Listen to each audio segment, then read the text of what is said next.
Hello friends, welcome to my YouTube channel. आज हम discuss करने वाले हैं मॉडर्न हिस्ट्री के बारे में। भारत के संपूर्ण आधुनिक इतिहास में सबसे पहला जो हमारा टॉपिक होने वाला है, जिसमें हम बात करने वाले हैं reason for the rise of nationalism in India. Bharat में राष्ट्रवाद का उदय कैसे हुआ। इस क्रम में हम प्रत्येक टॉपिक के बाद उसके एमसीक्यू डिस्कस करेंगे, जिसमें सबसे पहला जो टॉपिक है इसमें हम स्टार्ट करने वाले हैं कि जो हमारा कांग्रेस का गठन हुआ उससे पहले, कांग्रेस से पहले की जो संस्थाएं थीं, जो उन्होंने राष्ट्रवाद में अपना योगदान दिया, उनको हम डिस्कस करेंगे आज के लेक्चर में। चलिए तो हम अपना टॉपिक स्टार्ट करते हैं। देखिए, सबसे पहले हम बात करते हैं कि भारत में राष्ट्रवाद का उदय हुआ कैसे। उसके पीछे रीजन क्या रहे कि भारतीय लोगों में नेशनलिज्म की भावना का डेवलपमेंट हुआ। क्योंकि हम सब जानते हैं 1857 ईस्वी की क्रांति जो हुई थी, 1857 का जो रिवोल्ट हुआ था, उसमें नेशनलिज्म की भावना नहीं थी। सभी लोग अपने क्षेत्र विशेष के लिए लड़ाई लड़ रहे थे अंग्रेजों से। लेकिन जो ये सिनेरियो जहाँ से हम ये डिस्कस कर रहे हैं, यहाँ पर प्रॉपर राष्ट्रवाद का उदय होना स्टार्ट हो चुका था। तो हम वही फैक्टर, वही कारण के बारे में सबसे पहले डिस्कस करेंगे कि भारत में राष्ट्रवाद का उदय हुआ तो उसके पीछे रीजन क्या-क्या हैं। यहाँ मैंने 8 पॉइंट्स में इनको डिस्क्राइब किया हुआ है। तो सबसे पहला जो पॉइंट है वो बता रहा है कि देश का राजनीतिक, प्रशासनिक एवं आर्थिक एकीकरण हो चुका था इस समय तक। Political, administrative and economic integration of the country, ये सबसे बड़ा कारण है। इससे क्या तात्पर्य है?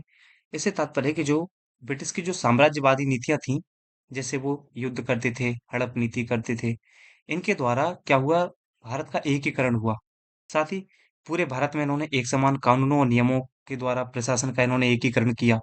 इसके अलावा रेलवे, पक्की सड़कें, इनका डेवलपमेंट किया और भारतीय बाजारों का जिससे एकीकरण हुआ। तो बेसिकली देश का राजनीतिक, प्रशासनिक और आर्थिक एकीकरण इन्होंने किया, जिसकी वजह से भारत में एकता की भावना को बढ़ावा मिला। दूसरा आप देखेंगे, social and religious reform movement start हो चुके थे। भारत में सामाजिक और आर्थिक सुधार आंदोलन स्टार्ट हो चुके थे, जिनमें आप महत्वपूर्ण जो समाज सुधारक हैं हमारे, सोशल रिफॉर्मर हैं, जैसे राजा राम मोहन राय, दयानंद सरस्वती जी हैं, स्वामी विवेकानंद। इन सभी लोगों ने क्या किया, जो हमारी भारतीय सभ्यता थी, जो हमारी इंडियन सिविलाइजेशन और जो हमारा कल्चर था, उसका जो गौरवशाली इतिहास है, उसको फिर से उन्होंने स्थापित करने में बहुत बड़ा योगदान निभाया। तो हम कह सकते हैं कि सामाजिक तथा धार्मिक सुधार आंदोलनों का भी बहुत बड़ा योगदान रहा है राष्ट्रवाद के उदय में। और इसकी वजह से हुआ क्या, जब सामाजिक धार्मिक सुधार आंदोलन स्टार्ट हुए, तो भारतीय समाज में एक तार्किकता का जो है डेवलपमेंट हुआ। यानी अब कोई भी चीज ऐसे नहीं कि जो लिखा हुआ है ग्रंथों में हम उसको मानेंगे। उनका तार्किक रूप से हम लोगों ने विश्लेषण किया। तो आगे देखेंगे, अगर आप जैसे आप दयानंद सरस्वती ने कहा था कि जो भारत है वो भारतीयों के लिए है। तो यहाँ से राष्ट्रवाद की भावनाएं आपको देखने को मिल जाएंगी।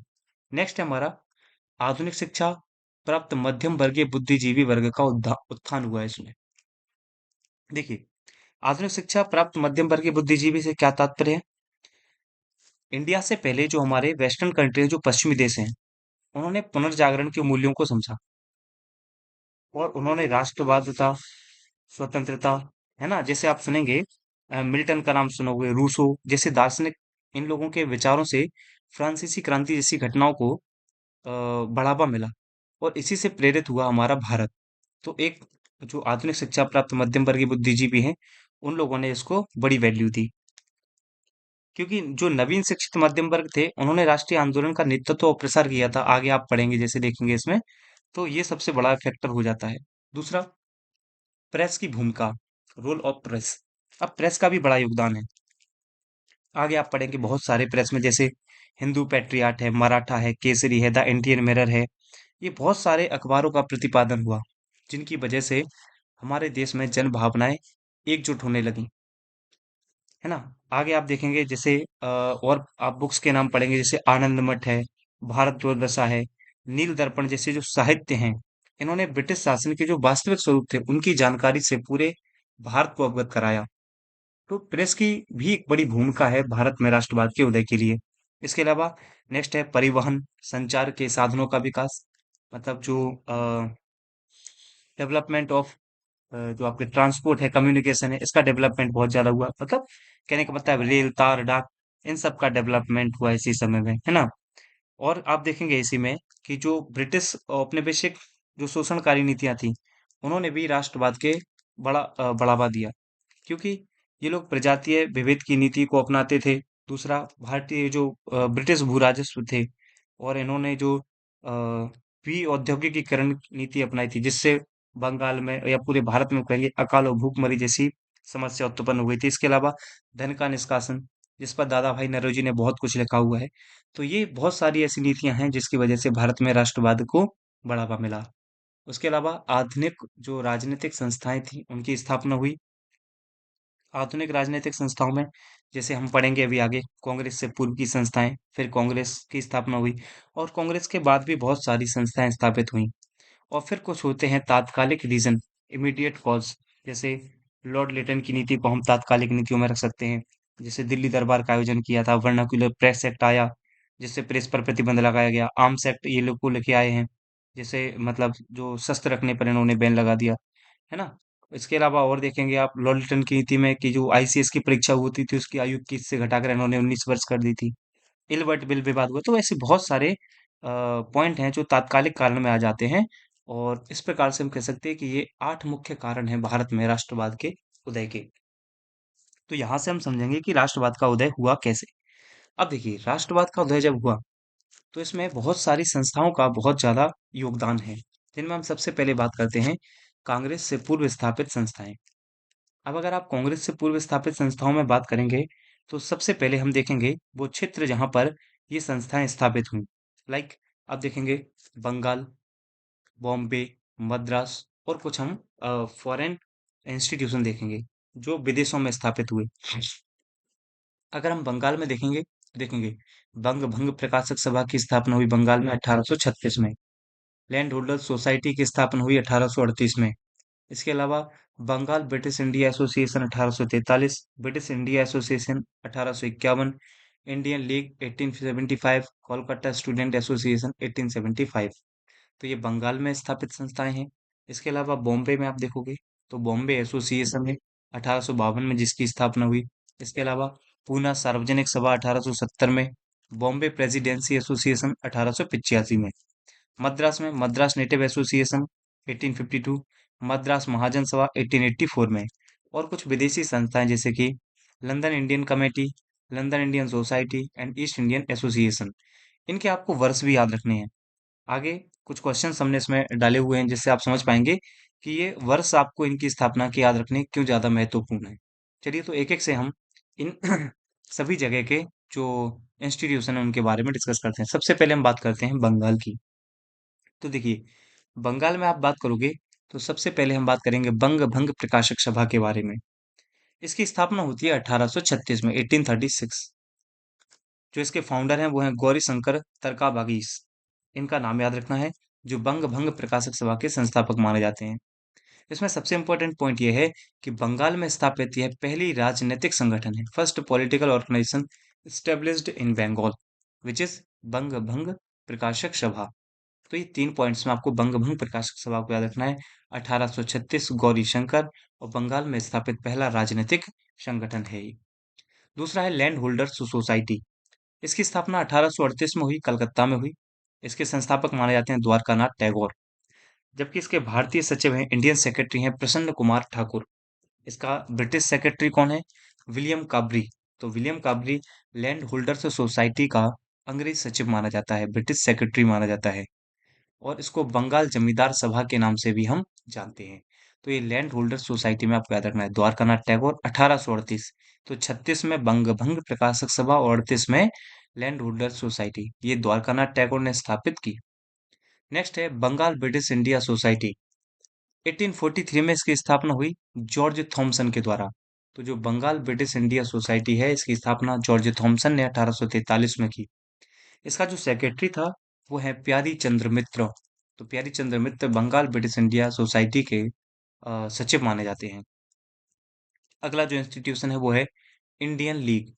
इंडियन लीग की स्थापना 1875 में होती है, कलकत्ता में। शिशिर कुमार घोष इसके संस्थापक माने जाते हैं। और ये जो शिशिर कुमार घोष हैं, ये एडिटर और ऑनर रहे हैं अमृत बाजार पत्रिका के। तो आप कह सकते हैं जो अमृत बाजार पत्रिका है उसके संपादक और ऑनर कौन रहे हैं? शिशिर कुमार घोष। और शिशिर कुमार घोष ने ही 1875 में इंडियन लीग की स्थापना की। इसके अलावा इसका जो विलय हुआ बाद में वो इंडियन एसोसिएशन में हो गया, मर्ज इन इंडियन एसोसिएशन, जो आगे हम पढ़ेंगे। तो ये चार संस्थाएं पहले आप देखेंगे। बंग भंग प्रकाशक सभा 1836, land holders society 1838, Bengal British India society 1843 1843, Indian league 1875। ठीक है। नेक्स्ट इंस्टीट्यूशन जो है वो है हमारा British Indian association. British Indian association यहाँ पर, यहाँ पर ये इंडियन एसोसिएशन है, लेकिन अब बात किसकी हो रही है? British Indian association.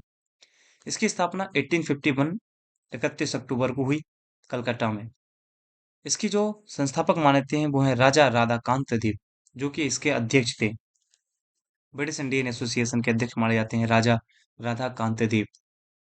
ये जो संगठन है, इसका निर्माण लैंड होल्डर्स सोसाइटी एवं बंगाल ब्रिटिश इंडिया सोसाइटी को मिलाकर किया गया।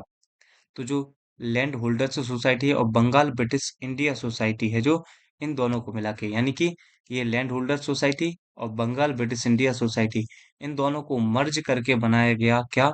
आप कहेंगे ब्रिटिश इंडियन एसोसिएशन। इसे भारतवर्ष सभा का नाम दिया गया। उसके पश्चात 1860 में इसने अकाल पीड़ितों की सहायता की थी, हेल्पिंग फेमाइन विक्टिम्स, मतलब जो भी अकाल पीड़ित थे उनकी सहायता करने वाली जो संस्था है वो है ब्रिटिश इंडियन एसोसिएशन। इसका जो मुख्य पेपर माना जाता है, मेन पेपर में, वो है हिंदी पैट्रियट। इसके उपाध्यक्ष थे राजा काली कृष्णा देव, जबकि इसके अन्य सदस्य में आते हैं देवेंद्रनाथ टैगोर, जो इसके सेक्रेटरी माने जाते हैं, दिगंबर मित्र, जो इसके उप सचिव माने जाते हैं, और हरिश्चंद्र मुखर्जी तथा राम गोपाल घोष भी इसके अन्य सदस्य थे। तो ब्रिटिश इंडियन एसोसिएशन में ये सारे पॉइंट्स आपको याद रखने हैं। स्थापना 1851 में हुई। उसके बाद बंगाल में ही है Calcutta students association. Calcutta student association 1875 में स्थापित हुआ, जिसकी स्थापना आनंद मोहन बोस ने की थी। तो कलकत्ता स्टूडेंट एसोसिएशन की स्थापना आनंद मोहन बोस ने 1875 में कलकत्ता में की। नेक्स्ट है इंडियन एसोसिएशन। इंडियन एसोसिएशन को 26 जुलाई 1876 को स्थापित किया गया, सुरेंद्रनाथ बनर्जी और आनंद मोहन बोस के द्वारा। और इसे भारतीय राष्ट्रीय कांग्रेस का पूर्वगामी कहा जाता है। ये पॉइंट आप जरूर याद रखेंगे। ठीक। तो ये बंगाल में स्थापित सारे इंस्टीट्यूशन हुए, एक बार इनके हम नाम देख लेते हैं। सबसे पहले बंग भंग प्रकाशक सभा 1836, land rural society 1838, Bengal British India society 1843, Indian league 1875, Indian British Indian association 1851, Calcutta students 1875, Indian association 1876। तो एक बार आप इन सभी पॉइंट्स को याद रखेंगे। अब हम बंगाल से आगे बढ़ते हैं मुंबई की ओर। मुंबई में सबसे पहले हम बात कर देंगे बॉम्बे एसोसिएशन की। बॉम्बे एसोसिएशन की स्थापना 26 अगस्त 1852 को हुई। दादा भाई नौरोजी इसके फाउंडर माने जाते हैं, और ये बंगाल की पहली पॉलिटिकल ऑर्गेनाइजेशन है, पहली राजनीतिक संस्था है। जैसे बंगाल की पहली है बंग भंग प्रकाशक सभा, उसी प्रकार से मुंबई की है बॉम्बे एसोसिएशन। बॉम्बे में नेक्स्ट है बॉम्बे प्रेसिडेंसी एसोसिएशन। ये 1885 में स्थापित हुई बदरुद्दीन तैयब जी के द्वारा। नेक्स्ट है बंगाल में, नेक्स्ट है बॉम्बे में पूना सार्वजनिक सभा। इसकी स्थापना 2 अप्रैल 1870 को हुई। एम जी रानाडे ने, जी वी जोशी ने और एस एच चिपलंकर, इन तीनों ने मिलकर इसकी स्थापना की। यहाँ से त्रैमासिक पत्रिका निकाली जाती थी, क्वार्टरली जनरल। तो ये इसके बारे में एग्जाम से आपसे प्रश्न पूछे जाते हैं। तो ये ध्यान रखेंगे, ये पूरा सार्वजनिक सभा के बारे में पॉइंट्स हुए। यहाँ पर हमारा बॉम्बे में स्थापित सारी जो इंस्टीट्यूशन है वो फिनिश होते हैं। नेक्स्ट है हमारा मद्रास। दोस्तों मद्रास में आपको याद रखना है Madras native association. Madras native association की स्थापना 1852 को हुई, फाउंडेशन 26 फरवरी को। इसके जो फाउंडर माने जाते हैं वो गुजलू लक्ष्मी नरसू चेट्टी। नाम है गुजलू लक्ष्मी नरसू चेट्टी। इन्होंने 1857 के रिवोल्ट पर कमेंट किया था, मद्रास नेटिव एसोसिएशन के गुजलू लक्ष्मी नरसू चेट्टी ने। इसके प्रेसिडेंट हैं सी वाई मुदालियर, जबकि इसके सचिव हैं वी रामानुजाचारी। तो इसके सेक्रेटरी से और इसके प्रेसिडेंट से आपको ये पॉइंट्स याद रखने हैं। नेक्स्ट है मद्रास में ही मद्रास महाजन सभा। मद्रास महाजन सभा का जो स्थापना हुआ वो हुआ 16 मई 1884 को। सुब्रमण्यम अय्यर, आनंद चालू और एम बी राघवाचारी, इन सभी ने मिलकर इसकी स्थापना की। इसके प्रेसिडेंट थे वी राघवाचारी और इसके सेक्रेटरी थे आनंद चालू। तो ये मद्रास महाजन सभा हुई। इसके अलावा कुछ विदेशों में स्थापित जो संस्थाएं हैं, उससे पहले नाम आता है लंदन इंडियन कमेटी का, जिसकी स्थापना 1862 में लंदन में हुई और ये स्थापना की थी पुरुषोत्तम मुदालियर ने। नेक्स्ट है लंदन इंडिया सोसाइटी। इसकी स्थापना 1865 को हुई। इसकी स्थापना दादा भाई नौरोजी ने की थी और साथ में व्योमेश चंद्र बनर्जी। इसके अलावा ईस्ट इंडिया एसोसिएशन है, जिसकी स्थापना 1866 में लंदन में हुई और ये भी दादा भाई नेहरू जी ने ही इसकी स्थापना की। तो इस प्रकार से ये विदेशों में, मद्रास में, बंगाल में और बॉम्बे में स्थापित जितने भी इंस्टीट्यूशन थे जो कांग्रेस से पहले स्थापित हुए हैं, उनके बारे में हमने सारे पॉइंट डिस्कस किए। नेक्स्ट अब हम बात करते हैं कांग्रेस की स्थापना, है ना। तो अब है हमारा सबसे इंपॉर्टेंट पॉइंट कि कांग्रेस की स्थापना कब हुई, कैसे हुई। तो सबसे पहले हम समझते हैं, ये कांग्रेस वर्ड है, ये जो शब्द है, ये डिराइव्ड कहाँ से हुआ है, इसकी उत्पत्ति कहाँ से हुई है। दोस्तों, जो कांग्रेस वर्ड है, इसकी उत्पत्ति मानी जाती है नॉर्थ अमेरिका से, उत्तर अमेरिका से। उत्तर अमेरिका में इसका मीन होता है व्यक्तियों का समूह, ग्रुप ऑफ द पर्सन। तो कांग्रेस वर्ड कहाँ से लिया गया है और इसका मीन क्या होता है, ये दोनों पॉइंट आपको याद रखने हैं। दोस्तों, जो ये कांग्रेस है, इसके संस्थापक या हम कह सकते हैं फर्स्ट सेक्रेटरी, पहला सचिव जो है, वो व्यक्ति है एक रिटायर्ड ब्रिटिश ऑफिसर, एक अवकाश प्राप्त अंग्रेज अधिकारी जिसका नाम है A O Hume, Allan Octavian Hume. इसने इसकी स्थापना की कांग्रेस की। जबकि इसका प्रारंभिक नाम आप देखेंगे, कांग्रेस का प्रारंभिक नाम था इसका भारतीय राष्ट्रीय संघ, इंडियन नेशनल एसोसिएशन इसका प्रारंभिक नाम था। इसके अलावा दादा भाई नौरोजी ने ही इस नाम को चेंज किया और दादा भाई नेहरू जी की सिफारिश पर ही इसको हम भारतीय राष्ट्रीय कांग्रेस कहने लगे। इसके वायसराय हैं लॉर्ड डफरिन। दोस्तों, इसका पहला सेशन जो हुआ वो 28 दिसंबर 1885 को हुआ, क्योंकि उसी दिन कांग्रेस की स्थापना हुई थी। गोकुलदास तेजपाल संस्कृत कॉलेज में पहला अधिवेशन बुलाया गया बॉम्बे में, जो कि पहले पूना में होना था। लेकिन पूना में हैजा यानी कॉलेरा फैल जाने के कारण इसको कहाँ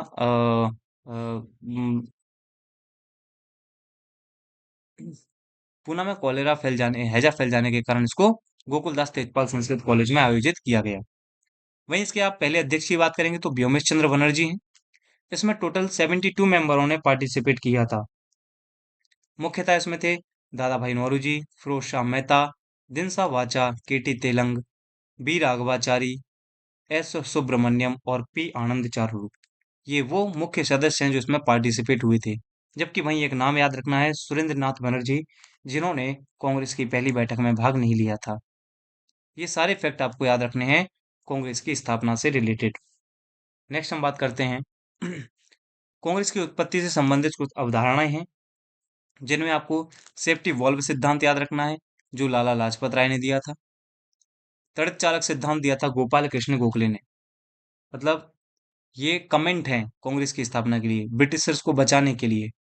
गोपाल कृष्ण गोखले कहते हैं कि जैसे गिरती हुई बिजली से बचाने के लिए हम तड़ित चालक का यूज करते हैं, उसी प्रकार से कांग्रेस ने अंग्रेजों ने अपने आप को बचाने के लिए कांग्रेस जैसी संस्था की स्थापना की। सेम वही यूज किया लाला लाजपत राय ने सेफ्टी वॉल्व सिद्धांत के द्वारा। यही कथन, यही कमेंट लाला लाजपत राय ने दिया। अब डफरिन के बारे में बात करते हैं। डफरिन ने कहा है कि कांग्रेस जो है वह मुट्ठी भर लोगों का समूह है, group of the handful of people. यह जनता के उस अल्पसंख्यक वर्ग का प्रतिनिधित्व करता है जिसकी संख्या सूक्ष्म है। ये भी कौन कह रहा है? डफरिन। ठीक। करजन ने क्या स्टेटमेंट दिया है? The Congress is a tottering to its fall. मतलब जो कांग्रेस है वो अपनी मौत की घड़ियां गिन रही है। तिलक साहब कहते हैं, यदि वर्ष में हम एक बार मेंढक की भांति टर्राएंगे तो हमें कुछ नहीं मिलेगा। ये तिलक का स्टेटमेंट है। विपिन चंद्र पाल ने इसको याचना की संस्था कहा है। अश्विनी कुमार दत्त ने इसको 3 दिनों का तमाशा, 3 डे तमाशा कहा है। वहीं लाला लाजपत राय ने इसको डफरिन के दिमाग की उपज कहा है। Congress was the brain child of Dufferin. It is this statement is given by Lala Lajpat Rai. तो कांग्रेस से रिलेटेड कुछ ये फैक्ट हैं। अब हम कुछ क्वेश्चंस को डिस्कस करते हैं और नेक्स्ट लेक्चर में हम कांग्रेस के जो अन्य सेशन कहाँ कहाँ पर आयोजित हुए इनके बारे में चर्चा करेंगे। जैसे पहला क्वेश्चन है, भारत में जिस राजनीतिक संगठन की स्थापना 1838 में हुई उसका नाम क्या था? तो दोस्तों 1838 में हमने पढ़ा है जमींदार एसोसिएशन, यानी कि जमींदार एसोसिएशन की स्थापना हुई। वहीं भारतीय संघ इंडियन एसोसिएशन के संस्थापक कौन है? तो हमने पढ़ा है इंडियन एसोसिएशन के संस्थापक थे सुरेंद्र नाथ बनर्जी ने। ठीक है।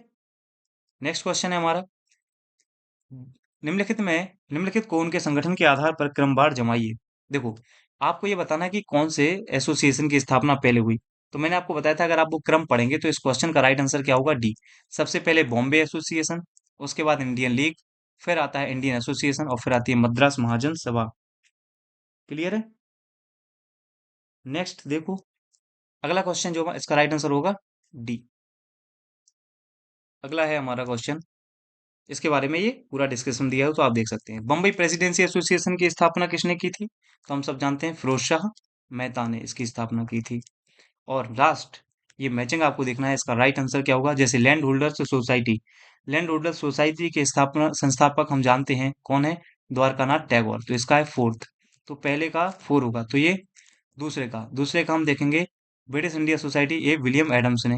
इंडियन, ये किया था किसने? इंडियन सोसाइटी की स्थापना आनंद मोहन बोस ने। और ये वाला, तो राइट आंसर हो जाएगा हमारा ये।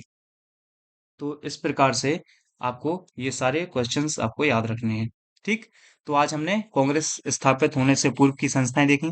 नेक्स्ट लेक्चर में कांग्रेस के अगले सेशन कहाँ कहाँ हुए उनके बारे में हम डिस्कस करेंगे। तब तक आप लोग इन लेक्चर से जुड़े रहें। इसका पीडीएफ आपको हमारे टेलीग्राम चैनल पर मिलेगा, जिसका लिंक डिस्क्रिप्शन बॉक्स में दिया हुआ है। तो आप हमारे टेलीग्राम चैनल को ज्वाइन करें। मिलते हैं नेक्स्ट वीडियो में, तब तक अपना ध्यान रखें। Thank you.